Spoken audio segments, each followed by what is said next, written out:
So much to talk about at this time of the hour on Capital Sports, reaching you from the Unity Station, NTA Channel 5, Abuja.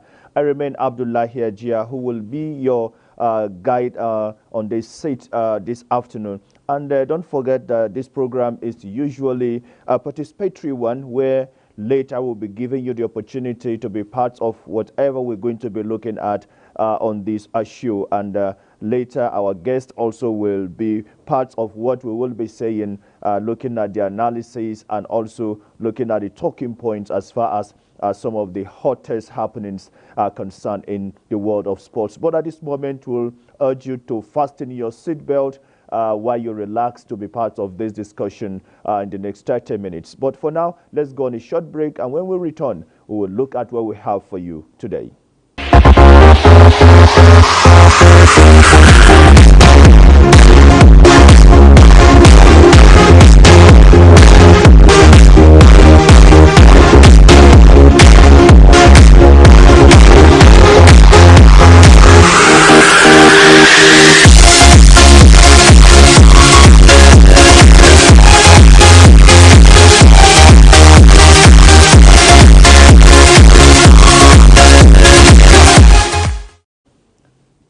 Well, if we are to start from the home front, we'll tell you that the latest FIFA ranking shows that nothing has changed as far as the Super Eagles are concerned. They're still 35th in the world and 4th in Africa. And I think that is not unconnected with our recent performances of nothing to add to the, points we had before now. And, well, on the cherry note, we learned that the Tigers have moved, up some places in the latest FIBA ranking released. And, well, but before we go into details of some of these things, I want to welcome our guests, our colleague and a friend of the house, Ushame Dedo, who has always been part of Capital Sports whenever we go calling. Usha, you're welcome to Capital Sports today. It's always a pleasure to be here. So are you happy? I know Arsenal will be playing today. No, when it comes to Arsenal, that's why probably you've not seen me on Capital Sports for a very long time. Okay. It's really, really sad for Arsenal. And so we'll be reserving a little time for Arsenal because they're not doing very well now. But before we go into the discussions, I don't know if Badi Adele is ready with the sports state bit so that we'll get some of the talking points from there.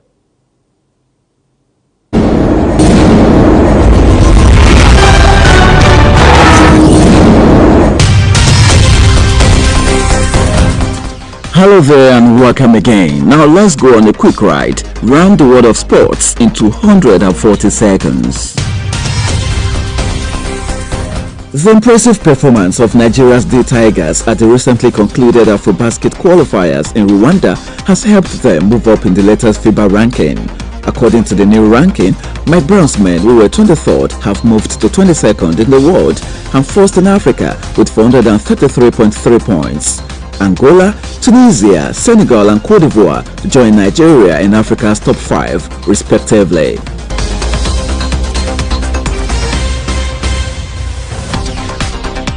The new season of the Nigeria Women's Football League Premiership began Wednesday with 19 goals scored on match day 1, while there were 4 home wins and 2 away victories. Nasarawa Amazons were shocked at home by FC Robo, who ran out 1-0 winners. Bayelsa Queens beat Sunshine Queens 2-1. Edo Queens and Delta Queens recorded 4-1 wins over their respective opponents, while Confluence Queens and Rivers Angels settled for a 1-0 draw.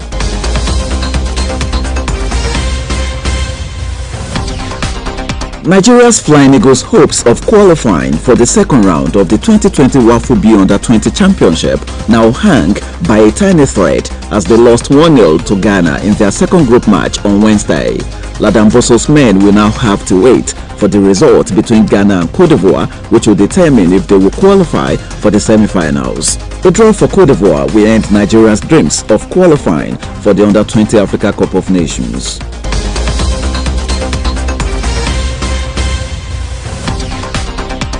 Gabon and Arsenal's keeper Pierre-Emerick Aubameyang has been fined £7,500 by CAF for sharing a series of social media posts that the body says tarnished its honor and image. Aubameyang took to social media last month to reveal how he and the rest of the Gabon squad were held at Banjul Airport in Gambia for more than 6 hours overnight after having their passports taken before being allowed into the country for the 2021 Africa Cup of Nations qualifier. And CAF has now ruled that Aubameyang's decision to document the event on social media was offensive and degrading.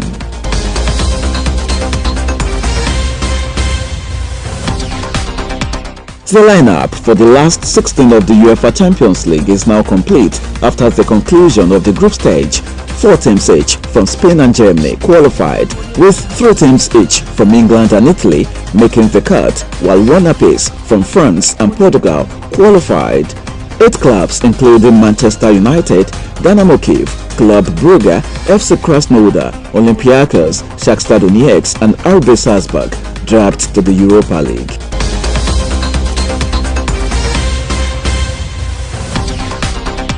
Anthony Joshua has entered the pre-fight bubble after being given the all-clear to face Kubrat Pulev following his negative result for COVID-19. Joshua, who faces Pulev at the SSE Arena in Wembley on Saturday night, was also quick to say he's mentally prepared for an explosive encounter with his Bulgarian opponent, who has only suffered just 1 defeat against Vladimir Klitschko in 2014.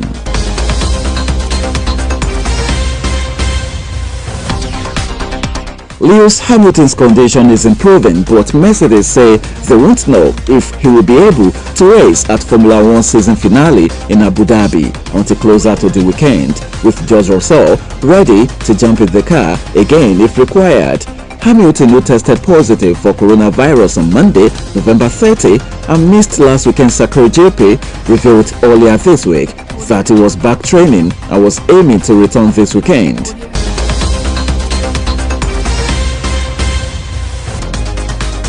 And that'll be all on sports tidbits for this week. Do enjoy the rest of the show.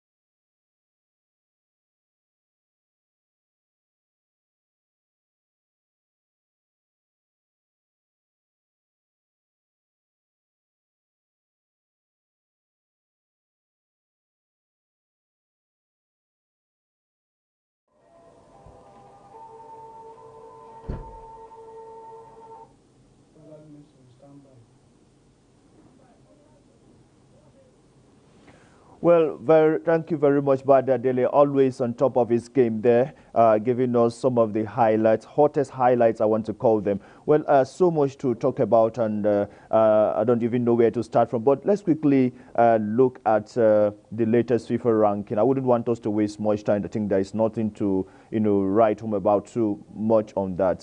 Usha, looking at the latest FIFA ranking that just came out today, Super Eagles, they didn't move an inch. Yeah, we actually don't deserve to move up, probably down. We've not been playing so well in our recent games. From 4-0, 3-0 up, we drew that game 4-4. We've not been able to win. So it's not a surprise that Nigeria hasn't moved up on the FIFA rankings. Okay, on the contrary, did Tigers, talking about basketball now, I think they're giving us a cheery news, moving. They're now first in Africa and 22nd in the world. I think this one, is good for us to be happy. Yeah, it's been coming for a while now. Our football has been in shambles, but basketball, even when there was 2 camps, TJ and Musa Akida, we still found a way to balance. One camp took care of the league, The other camp took care of the national team. And the last NBA draft, we had 8 Nigerians in the first round draft of the NBA. Hasn't happened to any African team, even any European team in a long time. But we now have to convince these players. They've been born, most of them born, 6 of them born in America, 2 are born here, that we have something growing in Nigerian football. They should come over and play for Nigeria. We missed out on Victor Oladipo. Bam Adebayo was in the finals with Miami Heat. A lot of players that chose to play for the US or other foreign countries. Giannis Antetokounmpo, MVP last season in the NBA, chose to play for Greece. So I think we need to get a house in order. We are doing right things. I think Coach Mike Brown has a solid team, mixing it with the foreign-based professionals and our local players and some of the old legs, them Ike Diogu. So it's good to see if we can get these young players into the D Tigers team. We can now start to retire Ike Diogu and El Farouk Aminu. And if I can recall vividly, Ike Diogo really showed himself as one great star. One of the encounter in the qualification that just finished, I think he was able to get one of the highest points for D Tigers. I think our D Tigers team, they are giving us a cause to begin to think whether to switch over from football to basketball, because I think they're getting us the result. That notwithstanding, and another failure that we're not happy with is the outcome of the Flying Eagles match yesterday in Benin Republic. I think, what do you have to say on this? Yeah, it all goes back to the way the NFF runs selections for underage competitions. Most times it's not based on merit, it's based on who you know, who can get you into that team. When we were practicing here in Abuja, journalists were banned from attending the practices, and now a lot of rumors have begun to come out that some players should not have made that team. But it's a little bit too late. It's better they don't qualify than go to the world stage and embarrass the whole country. But that's debatable. If you say probably some of them were, are there not based on merit. I think if you ask maybe the administrators or the supervisors, they will tell you that the selection was based on merit. Yeah, it's always just rumors because you can't actually prove it. So, okay. Rumors. Well, before we continue, don't forget this is like we always say, a program for you to be part of, and you can be part of this program through our social media handle being displayed on the screen, and also the line here. When this line is open, you can be part of it to tell us how you feel over some of these issues that we are raising right here in the studio. Now, the Nigerian Women Professional Football League, we were promised 9th of December, and yesterday across stadia we saw matches, one of which where the chairperson also watched is the Nasarawa City Stadium between Nasarawa Amazons and FC Robo, and we saw the Amazons went down at home 1-0. What should we be expecting? I think good things from the NFL. Congrats to Aisha Falode. She seems to be the only person taking the bulls by the horns. Sponsorship is a big problem in football. Talk less of women's football. We've not had a league for I can't remember the last time we had a women's league run its whole course throughout the season. For the fact that the league could start yesterday hitch-free, and we're seeing away teams beating home teams is a good sign for women football. For us to start competing at the world stage once again, we always dominate in Africa. Even in Africa, South Africa and Cameroon are catching up with Nigeria. So we have to start getting our league, our younger players to transition into our senior team, or else we'll just be qualifying for these World Cups and being dumped out in the first round. Okay, I also learned that 182 games, are expected to be played in 26 weeks, where the champion and the runners-up will qualify for the inaugural CAF Women's Champions League. So are we expecting anything different from the teams we've known over the years to be dominating the Nigerian Women's League? Yeah, the normal teams are the Rivers, Pelican, Stars, Nasarawa, Amazons. I think the winner will probably still come from there, because up north we have a lot more to do introducing girls to football. We don't have so many girls playing football up north like down south. So naturally, those teams dominate the women's football league. But slowly, we are seeing Nasarawa Amazons over the years, even Conference Queens of Lokoja slowly coming up. So it's good to see a mix of maybe a team from Kano or Sokoto introducing a team to this NWFL. Okay, well, now I wouldn't want us to leave the issue of the Flying Eagles without, be able to look at what are our chances if we must qualify for the AFCON under 20, championship. Again, I thought we were past that era in Nigerian football where you always have to bring out calculator to calculate 2 goals. Ghana scores 3 here, but we're back there again, hoping that Cote d'Ivoire lose. But this team, even if they go to the AFCON, from the game we watched yesterday, they don't seem like a cohesive unit. They're playing more like the coach is not getting his instructions across to the players. We could have actually won that game, considered a very, very silly goal from a free kick.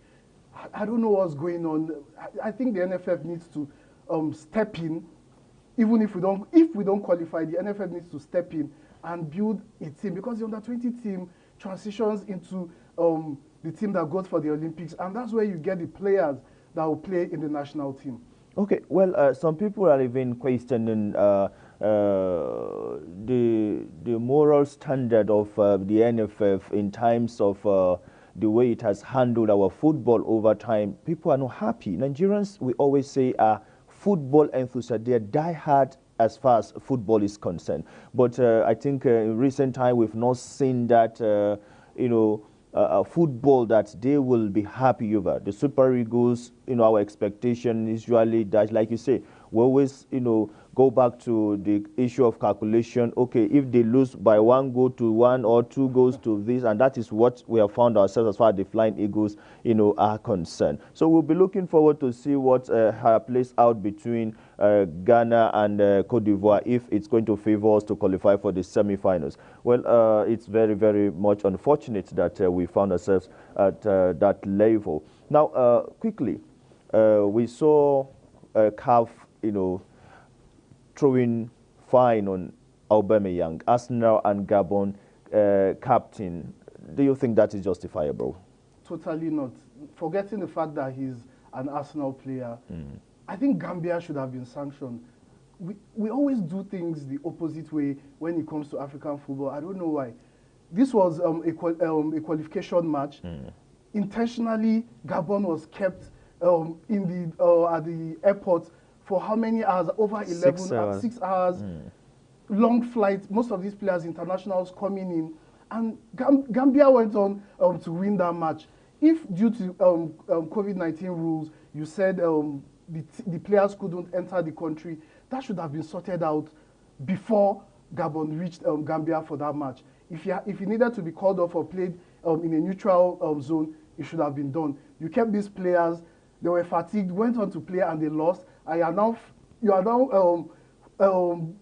what's the word again? Punishing a player in Aubameyang for posting the truth. He posted pictures of players sleeping on the floor in the airport. I am now fining Aubameyang. I think it's uncalled for.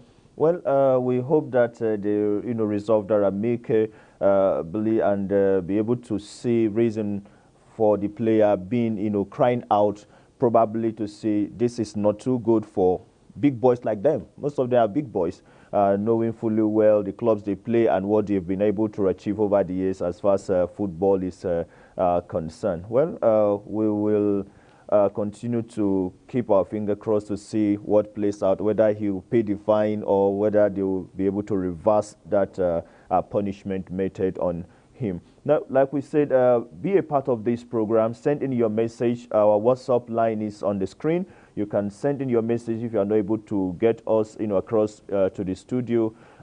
You can also call. The line is also on the screen to be part of the discussion. Now, Usha, we have been able to see what Lewis Hamilton achieved as far as Formula One is concerned. It's very sad that is not going to be available if the information we're getting is anything to write home about, to be part of the Abu Dhabi finale. Yeah, Lewis Hamilton doesn't have any He's still young. The next 3 seasons, he's still probably going to dominate. But we're all hoping that this season he will finally surpass all the records that were held by Michael Schumacher. It's sad. I think he should recuperate. He's gotten he's equaled the record. He should just rest for now. Next season we'll see more of Lewis Hamilton. Well, I think somebody should be able to fit into his shoes so that the Mercedes record will also continue to be there. Now, Usha, another issue here is our very own Anthony Joshua. Anthony Joshua come Saturday, will be defending his, titles, heavyweight title, and both camp have been talking tough, and Joshua is telling us that he's fit and ready for the fight. Yeah, I think Joshua it's more of a warm-up fight for one of the bigger opponents. Due to the COVID restrictions, it will be difficult to fill the stadiums and get the money that boxing demands when we have heavyweight fights. But he needs to keep fighting to remain a contender for one of the big dogs to come in, so that he can make that money. The money isn't even that much, but I think Joshua should be fit, and he's learned his lessons over his last 3 fights. He's very athletic, but maybe at times he takes things for granted with all the media hype and all. Almost lost it, but could come back. So I think if Joshua says he's ready, I believe he's ready. Well, I think this is one fight that, we have monitored and waited for a very long time, and I think, like you said, the COVID-19, affected a lot of things. So we believe that he will be physically and mentally, ready to be able to keep his belt, and looking forward to challenging Tyson Fury to be the, probably be able to have all the whole belts, with him. Now, yesterday, before we quickly wrap it on this program, we saw some of the mighties falling as far as the UEFA Champions League, is concerned. Inter Milan couldn't make it, unfortunately. Real Madrid struggled, and at the end of the day, they topped the Group B table. And some other teams too. Manchester United is also unfortunate. We want to say sorry to Manchester United fans for not being able to make it. And the coach too, we feel sorry for him, because we wouldn't know what will be the next, challenge for him. Yeah, I think Manchester United are even a little better. Inter Milan have not qualified for the last 16 in the last 10 years. Wow. That's woeful for such a big club. I was sad. I actually wanted Madrid in the Europa League, so that we could see Manchester United versus Real Madrid in the Europa League. But it's sad for Ole. That group, to be fair to United, it was a very, very tricky group with PSG, the Besiktas. We know they have a lot of experienced players that retire and go to Turkey to end their careers. Another very, very tricky team, but it was all in their hands, and at the end of the day, the defense let them down. Everybody blames Pogba. When Pogba is playing, it's Pogba's fault. When he's not playing, it's Pogba's fault. Came in, tried to spark a revival with that goal, but it wasn't to be for Manchester United. Okay, now we'll let 4 teams from Spain qualifying, 4 teams from Germany qualifying. I think that's a good one. Yeah, England too has 3 teams. So the powerhouses are back now. For a long time, the Spanish teams, apart from Madrid and Barcelona, were not doing so well. Sevilla used to use the Europa League to get in to the Champions League. So it's good to see the competition becomes tougher with the strength of Manchester City and Liverpool right now. I think everybody is putting their house in order. And PSG, we shouldn't write them off just yet. They reached the final, couldn't overcome Bayern Munich. But all of a sudden, we're seeing Mbappe and Neymar back in that groove, scoring a lot of goals. Well, Manchester City, defending champions Bayern Munich, we saw how they've been impressive. Do you think they will be able to maintain this momentum to be able to probably get to the last stage of the competition? Yeah, Manchester City, I don't know. Even when they are playing well, luck just doesn't seem to be on their side when it comes to getting to the finals of the Champions League. We all expect Bayern Munich to be there. Who will meet Bayern in the final is what we are waiting to see. Okay. Do you agree that we are now at a level of the men being separated from the boys? Yeah, the boys are now in the Europa League. The men have moved on to the last 16. Of which Manchester United is part of it. Yes, they are okay. boys. Well, today we'll be looking forward to also the Europa. What will be the fate of Arsenal? Arsenal just seems, I don't know what's wrong with Arteta. Arsenal seems to be playing exceptionally well with the young boys in the Europa League, but can't seem to score goals or win games in the Premier League. So we all expect Arsenal to win. But during the weekend, when the EPL is back, Arsenal will struggle. But are you happy with the position of Arsenal in the EPL now? Yes, well, I'm happy. It could have been worse because we are playing woefully. Arsenal has scored less goals than Fulham, that is at the bottom of the league. What is the problem? The coach, management, mentality of the players. Well, let's leave it at that, Ushami Dodo. Thank you very much for your insightful analysis.